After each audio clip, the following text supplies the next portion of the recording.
George Latimer is the projected winner, defeating Congressman Jamal Bowman in that primary. 55% to Jamal Bowman's 45%. It's the incredibly shrinking squad. Far-left Congressman Jamal Bowman suffering a double-digit loss against his House Democratic primary challenger, George Latimer.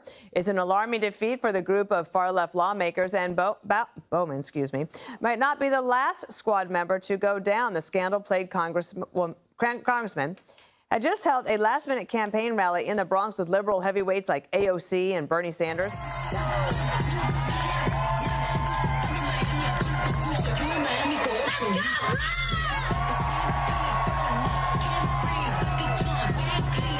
That was not enough to win over voters, and Bowman is not taking the loss well.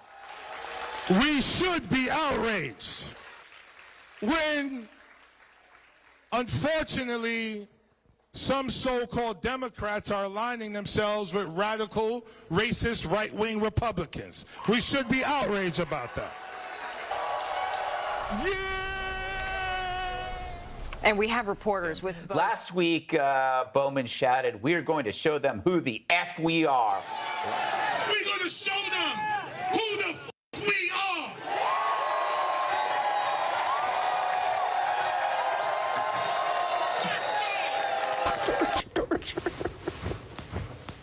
Last night, voters found out who the F he is, a loser. I enjoy this, I have to admit, but a lot of progressivism is losing.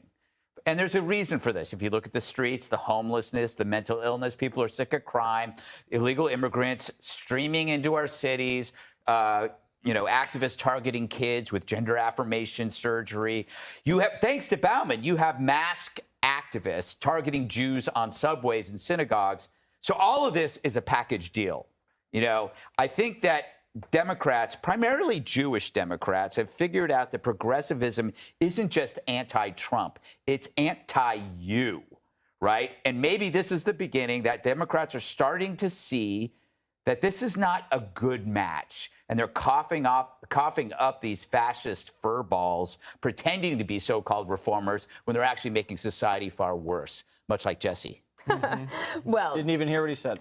I know you didn't. I saw your eyes glazing over. The other thing is, a lot of people in his district thought he was a buffoon. Yeah, and that's your district. I think you were one of those people, yes. Judge Shanine. So congratulations. Thank you. You're getting a new congressman. Thank you. I'll take credit. And he is a lot better than Bowman. AOC lost, too.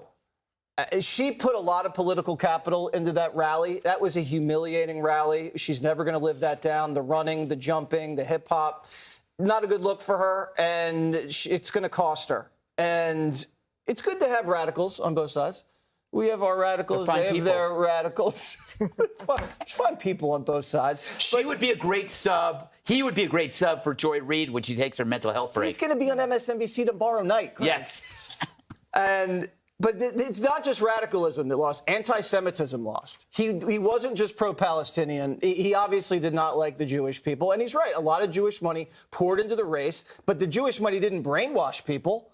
The Jewish money just amplified this guy's anti-Semitism and said it's disgusting. And everybody in the district agreed. And Cori Bush has a problem, too. All right. She's now in a dead heat with some guy down there because of her anti-Semitism. So you could lose two squad members, and I think that's probably best for the country. What was the feeling in the district, Judge? Oh, Bowman is, he didn't understand his constituency or his constituents.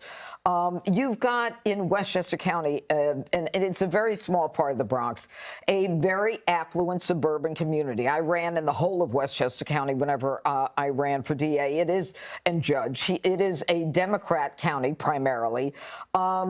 George Latimer is a well-respected individual. I worked with him when he was on the county board of legislators. He's the county executive now. This guy Bowman was a guy who was a hater. And he was negative. And he was someone who was convicted of, pulling the fire alarm, censured for doing it. He opposed the resolution in Congress that was, I guess, the House resolution opposing Hamas. And he denied that there were rapes and that there were murders committed on October 7th. I mean, everything that he did was inconsistent with the group that he was representing.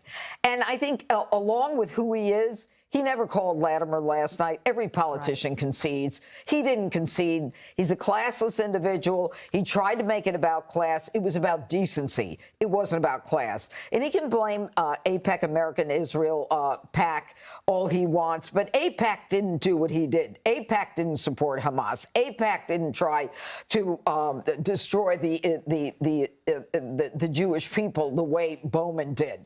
He called them people committing genocide. That's not who they are. AIPAC didn't pull the fire alarm either. Yeah. That's right. And Kennedy, if that's what it takes to get Democrats to talk about money and dark money, imagine what Jamal Bowman will think when he realizes that Arabella Advisors alone will likely spend close to $2 billion this cycle on their behalf. Oh, absolutely. And, you know, he'll have a lot to talk about with Cori Bush because I think she's going to lose her primary as well. She's already underwater in Missouri to a county prosecutor there in St. Louis.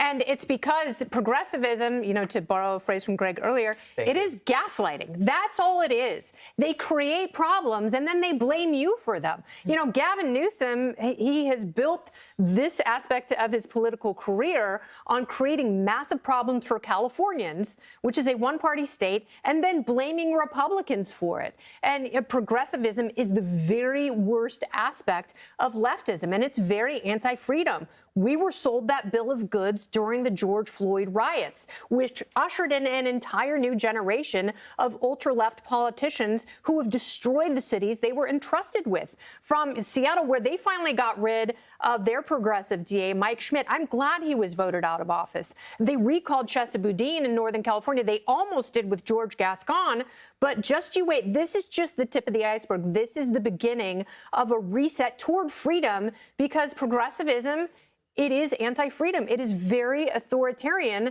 And I'm glad they're finally tasting this sick medicine that they've been feeding to us for years now. The great third baseman from the Phillies was also a prosecutor.